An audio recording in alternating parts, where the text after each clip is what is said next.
Good things happen to good people. നല്ല കാര്യങ്ങൾ നല്ല മനുഷ്യർക്ക് വരും.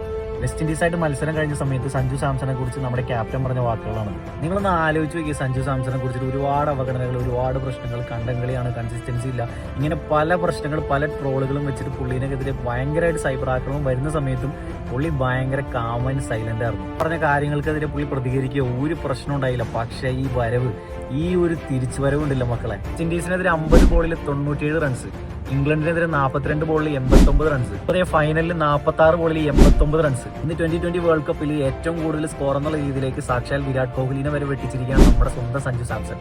റിയൽ കേരള ബോയ്, നമ്മുടെ സ്വന്തം ചേട്ടൻ. ഇത്ര പറയാനുള്ളൂ. നമുക്കും വരും ഇതുപോലൊരു സമയം. നമ്മൾ വർക്ക് ചെയ്തുകൊണ്ടിരിക്കുക. നമ്മളെ കുറ്റം പറഞ്ഞവരും തള്ളി പറഞ്ഞവരെല്ലാവരും മാറ്റി പറയുന്ന ഒരു സമയം നമുക്കും വരും. ഇന്ന് സഞ്ജുവിന് വേണ്ടിയിട്ട് സെലിബ്രേറ്റ് ചെയ്തതായിട്ട് ആരുള്ളത്? കുറ്റം പറഞ്ഞവരും തള്ളി പറഞ്ഞവരും എല്ലാവരും ഇന്ന് സഞ്ജു സാംസണിന് വേണ്ടിയിട്ട് സെലിബ്രേറ്റ് ചെയ്തുകൊണ്ടിരിക്കുകയാണ്. നേരം സിനിമയിൽ നിവിൻ പോളി പറഞ്ഞതുപോലെ നേരം 2 തരത്തിലാണ്. ഒന്ന് നല്ല നേരം, 2 ചീത്ത നേരം. ചീത്ത നേരത്തിന് ശേഷം നല്ല നേരം വരും.